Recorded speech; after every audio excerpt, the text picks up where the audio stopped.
a managed pallet services type solution also with Pallet Trader and Betaway Pallet Services, which is, they're one and the same company in many ways.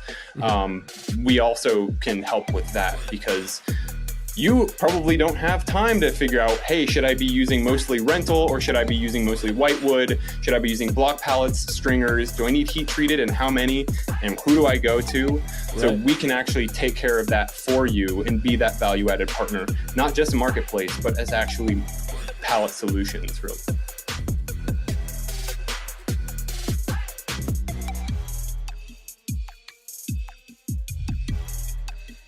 Welcome to the ThinkFreight Podcast. I'm your host, Thomas Wardeen. It's my pleasure to have Jesse Taylor from Pallet Trader. He's on deck today.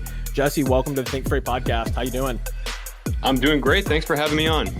Absolutely, man. It's my pleasure. We've talked a little bit on LinkedIn a couple times, and it's kind of overdue that we have one of these. You made the jump from Parade over to Pallet Trader pretty recently. How's that going? It's going fantastic. Yeah, I mean, I've seen enough corners now of freight and logistics to start to see a lot of crossover of problems that are in different stages of being solved. Trucking is one, pallets are another. There's warehousing. I haven't gotten into that quite yet, but maybe that's next. I don't know. Life is still young, right? Yeah, exactly.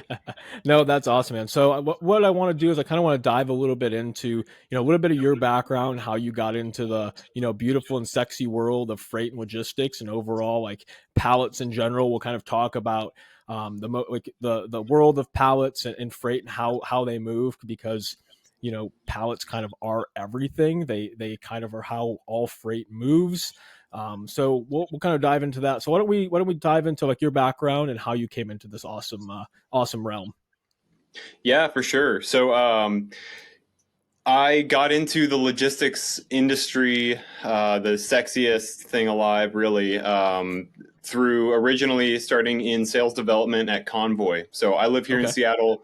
Convoy's right in my backyard, and I got into it just through happenstance, really. I don't think that many people, I won't say nobody, I don't think that many people grow up and they say, I want to be a freight broker. But you find your way into it. And once I found my way into it, I was immediately very fascinated by it. And so learned a lot there from some very smart, educated, and very experienced industry people. I think that some digital freight companies get a bad rap for not having, feeling a bit more like outsiders, but fortunately they were very conscious of, well, hey, we need to have industry insiders training our people. And so they got some very smart people to train the teams there.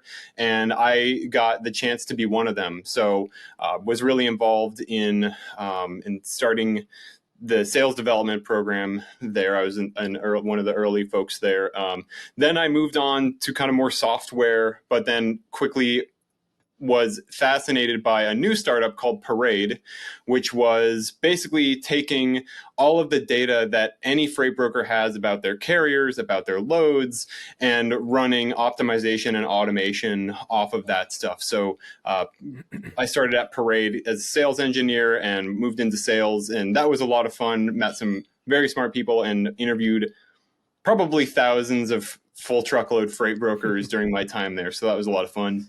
And now the new adventure is Pallet Trader, which I'm sure we'll get into here, but it's a lot of learning and figuring out, hey, this is a totally new space, but there happen to be a lot of things that are very similar to trucking there. So it's been really cool so far. Yeah, that really sounds awesome. The parallels to like what Pallet Trader, what I assume what Pallet Trader does, and kind of the research I've done on them.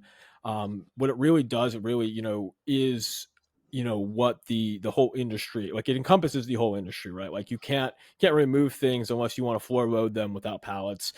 So there's a lot of intertwines that go into it. So let's talk. I'm fascinated by pallets.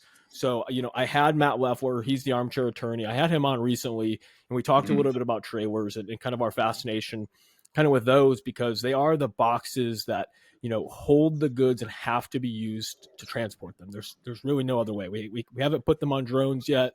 We haven't figured out, Elon hasn't given us his trucks yet to be able to do anything. The Cybertruck, it does, I don't know what that can haul. So we're going to have to keep, we're going to have to keep looking at other ways if we want to get away from trailers in general. But seriously, let's talk a little bit about pallets. So, I admittedly don't know enough about pallets, but I am fascinated by them.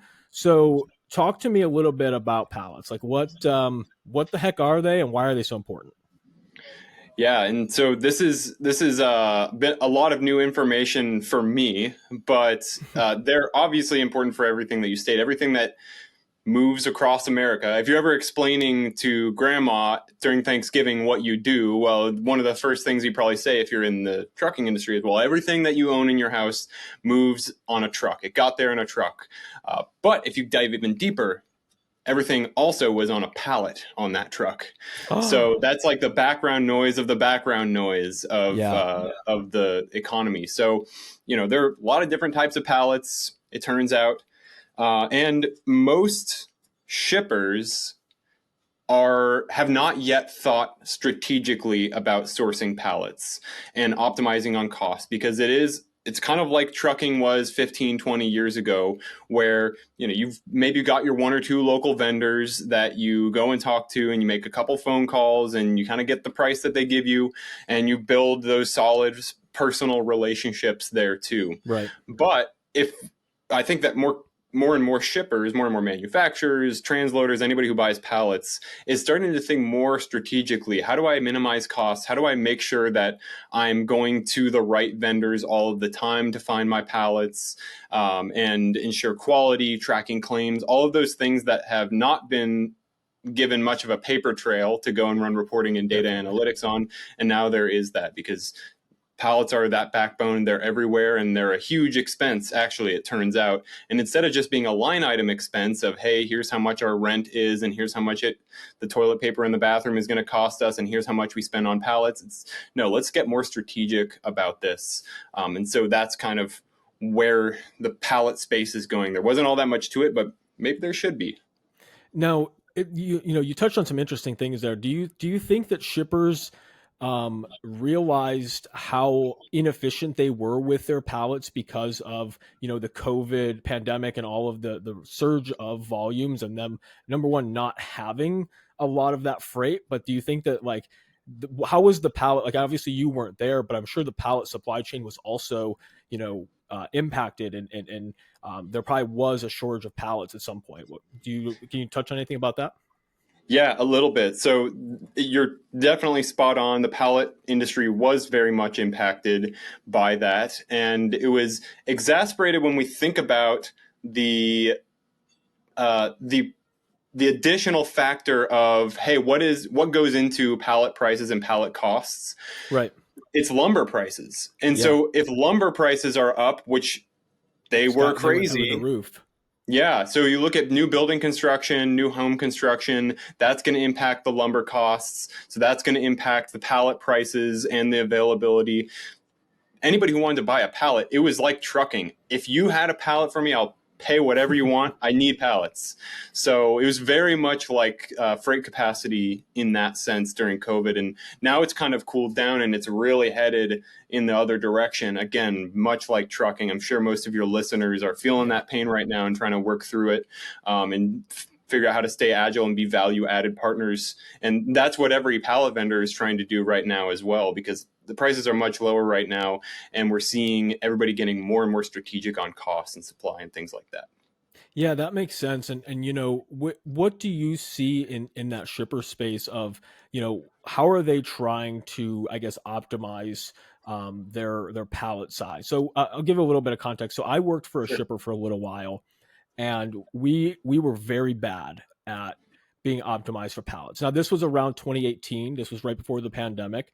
And we were basically buying pallets when we were out of pallets and the trucks were there waiting to be loaded and we couldn't load them because we didn't have pallets. Like, it got that bad at certain points.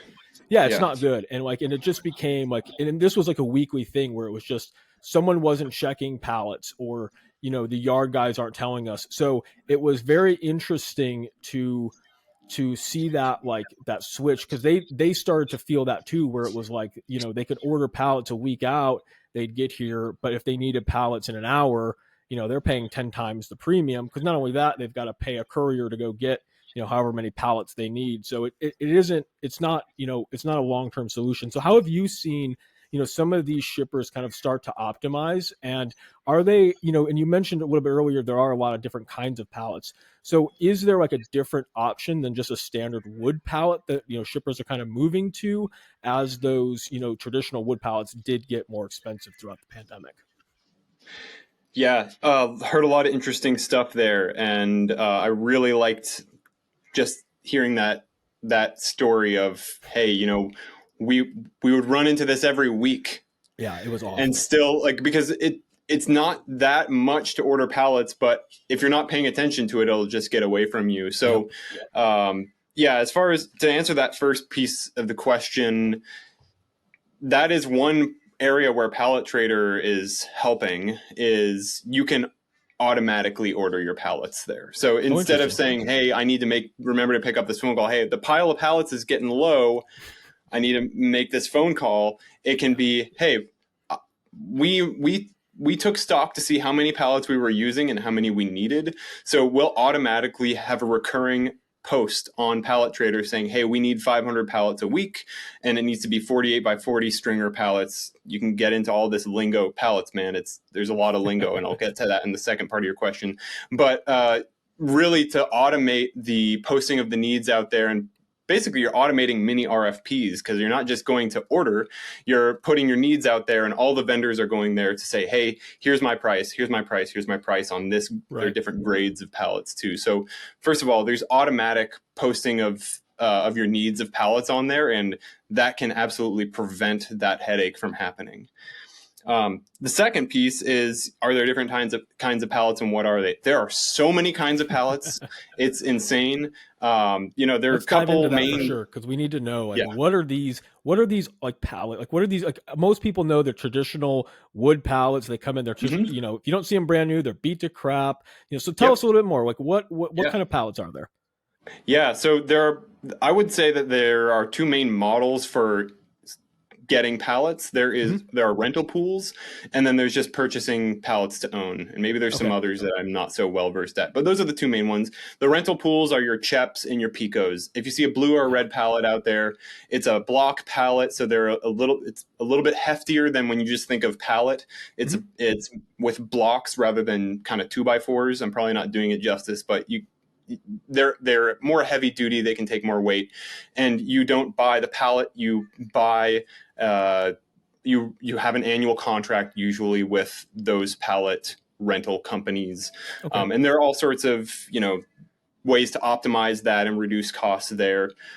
And that's usually if there's a closed loop, you're doing business with a certain number of participating distributors. Yeah. But then there is what we think of just when we think of pallet, and the first image that comes to your mind is that they're called white wood pallets, where it's just a pallet, generic. They could be kiln dried, they could be heat treated. If you need to do import export, it has to be heat treated to kill any potential organisms, animals, I don't know, in there. And then Bugs, also, organisms, yeah. yeah, exactly. And then there are block pallets, like I mentioned. There are stringers, but then there's weird dimensional ones.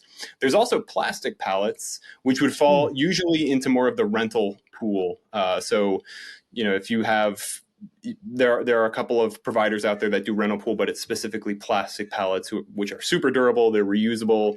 They're also really expensive. So there's all sorts of different kinds of pallets, and it takes a lot to figure out how to best optimize for what mix of pallets to do. Sometimes your end customer requires you to use CHEP pallets, but for your non-CHEP using customers, you don't necessarily want to send them a CHEP pallet, because if you send the CHEP pallet and it's no longer yours, you have to pay CHEP for that. So that is a cost that you may want to get down. So a managed pallet services type solution, also with PalletTrader and Bedaway Pallet Services, which is, they're one and the same company in many ways. We also can help with that, because you probably don't have time to figure out, hey, should I be using mostly rental or should I be using mostly whitewood? Should I be using block pallets, stringers? Do I need heat treated and how many? And who do I go to? So Right. we can actually take care of that for you and be that value added partner, not just a marketplace, but as actually pallet solutions, really. No, that's really interesting. So, let's go into like a little bit about, the differences in between like the regular the white you said white pallet, White wood, yeah. white wood pallet Just and a the Chet wood pallet pallets. that's not painted red or blue, There we go. basically. Yeah. So let's dive into what are like the weight like what can those pallets generally hold in terms of like weight and scalability? Ooh, I don't know the answer to that one. That's okay. So yeah, because there are the stringer pallets. When you think Hmm. of, they kind of have 2x4s, one in the Yeah. middle and two on the sides. Those can hold a certain amount. They can Okay. be, So you it's can put a kind of all forklift on different. either side. Yeah, so they're all kind of different. But then there are block pallets that can hold a ton. And then there are also different grades of pallet. So Right. there are brand new pallets, which are usually the most expensive. And then on top of that, you can get brand new pallets that are not kiln dried yet, so Hmm. that are kind of green. So they're going to have their own issues with them. But then there's recycled pallets, A, B, C, or not C is like A1, A, B, and totally rebuilt recycled pallets. So, if you're shipping light recycled materials, you don't need grade A brand new pallets. You Right. could probably be fine with just grade B used pallets, and you could pay a lot less money for it. As far as weights, I don't know the particulars, but there are basically use cases for each type and grade. Now, if you're shipping like food grade products, or that's generally Chet pallets. CHEP pallets would be, well, if you're shipping food to a CHEP participating distributor. So if you're Yeah. shipping to, for example, Walmart, uh, they would need CHEP block pallets. They can take a lot. They can take a beating. They can Yeah. hold a lot more weight. It's not necessarily dictated by having to be food grade, Hmm. for that's why you have to go with a CHEP or a rental pallet, but it's more based on what does your customer ask you to do. If your customer cares which pallet you use, that's when you'll have to go with that one. I only ask because I know I had Yeah. a lot of produce customers in the past that were um, always they were always like, hey, these are all Chet pallets. Mm-hmm. Like make sure like the cost like the end users aware and blah blah blah. Because there was a lot of times stuff was going to Walmart or they were going to other Chet participating, Yep. pallet users, and they had to use Chet pallets. So they were always Mm-hmm. like, make sure that these are Chet pallets because but there were times where we would load a certain product and like a load of garlic and it was supposed to be going to Walmart and it was on regular pallets and they would not take the load and it was Yep. coming from California to Orlando, so it's a bit of a problem. So I was just curious if that was Mm-hmm. like something that was more like like a food issue or just like an overall like that's how this distributor this customer wants to do it. Yeah. Well, if they get all mixed up, if you get your whitewood pallets mixed up in your CHEP pallet pile, but if you're a pallet participant with CHEP, you have to make sure that you're getting those pallets back to them. And Yeah. so then you'll get a bunch mixed in extra. You might, it makes sense for those large companies to try to get all the pallets to be uniform, all the same, get them together in that one spot. And block pallets look nicer and you can put them out on a retail floor too. Whereas with a stringer pallet, maybe not necessarily. Next time you go to Costco, you'll probably notice that all of the pallets there are block pallets. Hmm. So they're thicker, chunkier, they can take a Yep. lot more weight, and they're in good enough condition that you can just put them out there on a retail floor. And the same can't always be said about stringer pallets. I don't want to speak in extremes all the time. I think that there's plenty of exceptions to those rules. No, Just my definitely. disclaimer. Yeah, no, definitely. So, we've touched just a little bit, kind of on Mhm. like Pallet Trader and how the marketplace works. Let's dive Yeah. a little bit kind of deeper and like tell us, about, kind of deep dive into Pallet Trader a Yeah. little bit. If there's some people out there that, need pallets or looking for a better marketplace for those pallets, like where can they find Pallet Trader and really like how does that process work? Yeah, so Pallet Trader really is the brainchild of a guy named John Vaccaro, who is the president and one of the founders, I believe. I'm going to get in trouble for getting the names wrong, but of Betaway Supply Chain Services, and they have a whole supply chain company, very well known, and it's over 40 years old. There's real good people running that company, and they know the industry front to back. And they saw, hey, there are over 1 billion pallets out there in the US economy. How do we go and innovate in that space and capture some of, you see all these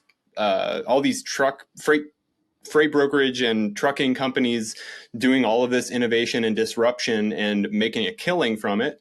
How do we do that with pallets? Because there's definitely something there. So some really smart people over here built this platform to go and enable and really do what an eBay or an Amazon or maybe some B2B marketplaces like a DAT, I might dare say, have basically aggregated demand into one spot. And once you're able to aggregate demand and you can aggregate supply into that one central location, you can get better price indexing, maybe we'll say. You can make sure that your vendors are all competing and staying honest on price. And then also it's backed by all of this expertise from the Betaway side. So you can actually use Betaway managed pallet services if we're in that relationship as well. Because to your point, hey, this location has this type of racking system, and we move this much freight, and they're in these super sacks, and it's raw materials, and I need to move X number of them per week. What kind of pallet should I use to optimize for safety, for compliance, for durability, all of those things, and for cost, of course. So there's kind of a lot to it that we can help you with. So it's really that pallet marketplace and also the managed services and kind of everything in between, because we want to help. Every single pallet buyer has different needs. So it's really, there's something for everybody there. No, that's awesome, because what I've noticed and what I noticed in my time as at a shipper was pallet buying has typically been very fragmented, just like the trucking industry has been. It's been very fragmented into kind of like what you said at the top of the show, where you're going to call your guys that in the area that you're in, and you're going to say, hey, I need pallets, and it's going to be a tedious process. You may call, send a few emails, get your quotes, and you're going to look and see who's got the best quotes. And then if you're going to do that, there's some companies that just, hey, this is who we've gone with for 20 years. This is who we're going to continue to go with, whether they know it's a good price for them or not.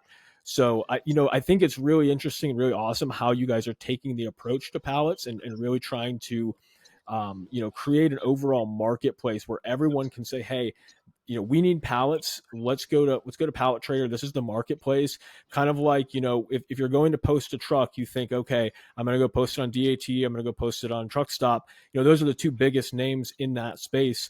So, you guys are trying to really become that pallet leader in the space and be like, hey, we're going to be that biggest name for, if you need pallets, you're going to Pallet Trader. I really love that. Exactly. You got it right.